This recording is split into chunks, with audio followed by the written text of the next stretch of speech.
Penjajahan Portugis ke Indonesia. Assalamualaikum warahmatullahi wabarakatuh. Perkenalkan, nama saya Yunarsti Nugroho Putra Pratama dari kelas 10 PM4, absen 27.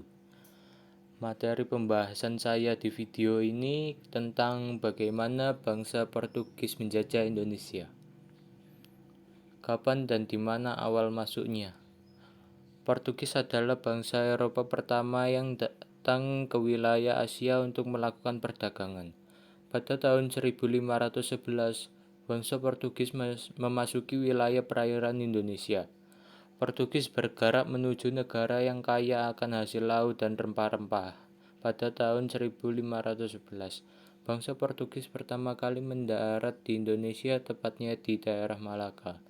Dalam penguasaan Portugis, Malaka menjadi pusat perdagangan yang paling ramai di Asia. Tokoh dan peranannya. 1. Bartholomeus Dias. Dias pada tahun 1486, Dias mengalami masa penjelajahan samudera dari Portugal. Dias berlayar dari Lisabon menyusuri pantai barat Afrika dengan tujuan mencapai India. Namun malangnya kapal Dias terdampar di ujung selat benua Afrika. Kemudian ia menamakan tempat tersebut sebagai Tanjung Harapan. 2. Vasco da Gama.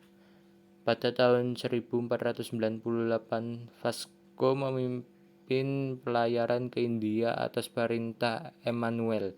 Ia berangkat dari Lisabon menyusuri pantai barat Afrika lalu memutar ke Tanjung Harapan dan menyusuri pantai timur benua Afrika. Di pantai timur inilah Vasco bertemu dengan pedagang-pedagang Islam dan mendapatkan banyak informasi terkait kekayaan alam bangsa Asia.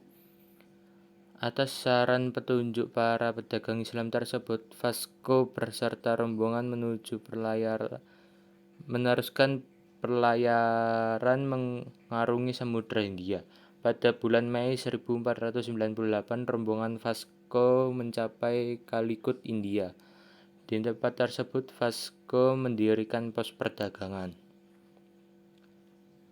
3. Alfonso de Albuquerque.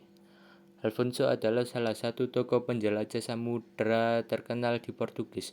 Pada tahun 1511, Alfonso berhasil menduduki kota Malaka. Secara politis, Portugis berhasil menguasai Malaka. Namun secara ekonomis gagal karena pedagang-pedagang Islam meninggalkan Malaka. Sebaliknya, para pedagang Islam memindahkan pusat perdagangan mereka ke bandar lain seperti Aceh, Banten, Demak, dan Makassar. 4. Francisco de Almeida.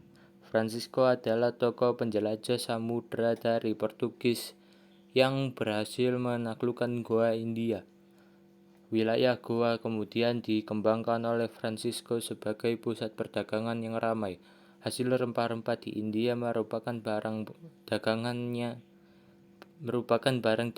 yang laku keras di pasar Eropa, sehingga Portugis berkepentingan menguasai wilayah tersebut. 5. Pedro Alvarez Cabral. Pada tahun 1500, Cabral melakukan perjalanan samudra melalui jalur barat, yaitu melalui Samudra Atlantik menuju Brasilia di Amerika Selatan.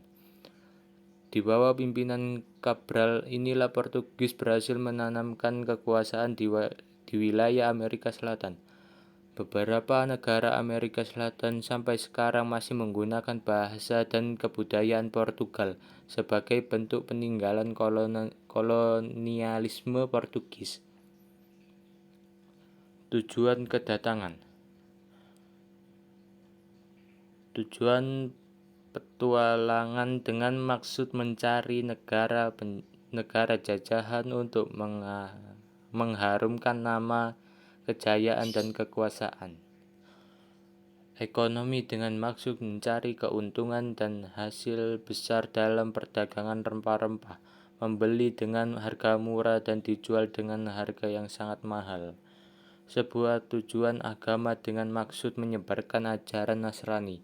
Untuk mendenominasi sumber perdagangan rempah-rempah yang menguntungkan pada awal abad ke-16.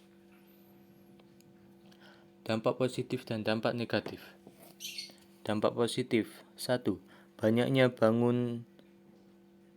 dibangun pelabuhan-pelabuhan sehingga Indonesia menjadi pusat perdagangan di Asia Tenggara, terutama di daerah Malaka.